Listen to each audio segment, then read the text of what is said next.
Well, first of all, thank you for having me. I think this is an important issue because this is a departure from a century old federal laws overseeing immigration. And I think this is a great concern, not only to us that are 95% Hispanic here on the border, but to our trading partners that might send a concerning message.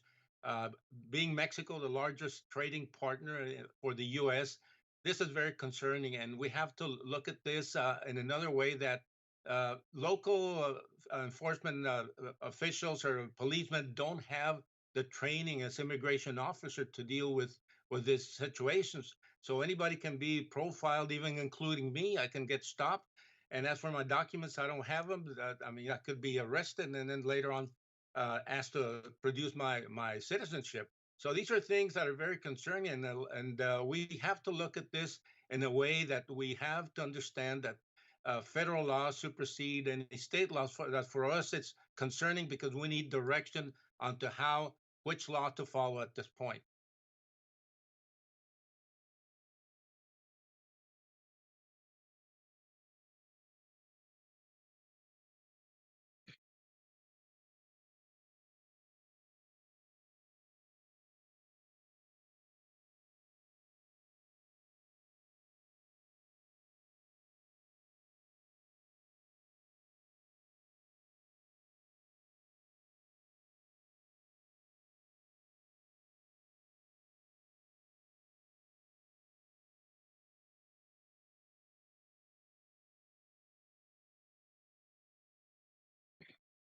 It is a difficult situation because we have limited resources here.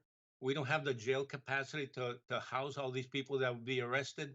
We're short as it is of police officers. So that is another added burden that I think would be very important.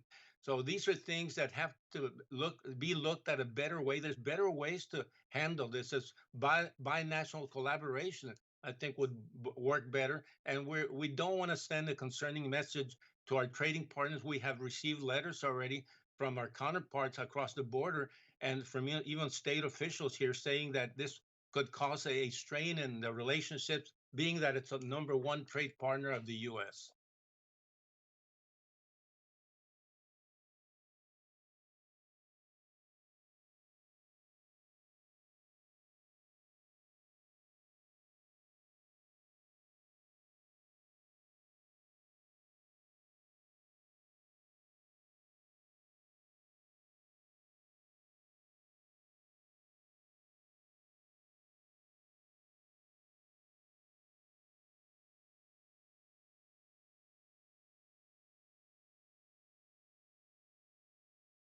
That is another situation, that is why immigration officers need to handle this and not the local police officer. This is a federal issue, not a state or a local issue, and I think this needs to be better looked at and thought and a better process. There's better things to do.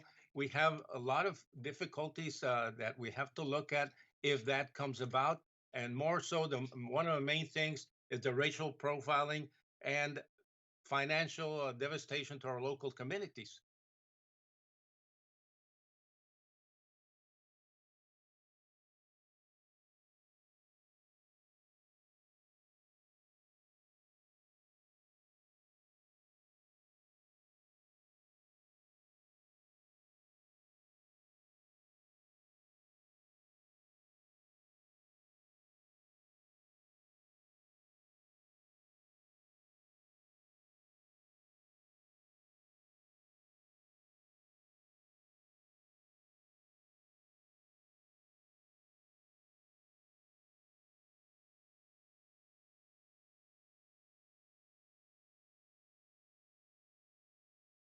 Well, first of all, we need to understand we're not Democrats or Republicans when it deals with this. We have to get together and get a good immigration reform going because this is long overdue. It's been overdue for decades. So anybody that tries to enforce any immigration laws with antiquated rules is dysfunctional. So we have to get a binational cooperation and get these immigration laws fixed. We that work and live here at the border understand what the real situation is and how it can be handled. rather than people 1,000 miles away trying to understand what the border is like. It you have to live and work here to understand. And my point of view is that you have to get countries involved to do a common sense immigration reform rather than putting band-aids on the situation or putting border walls.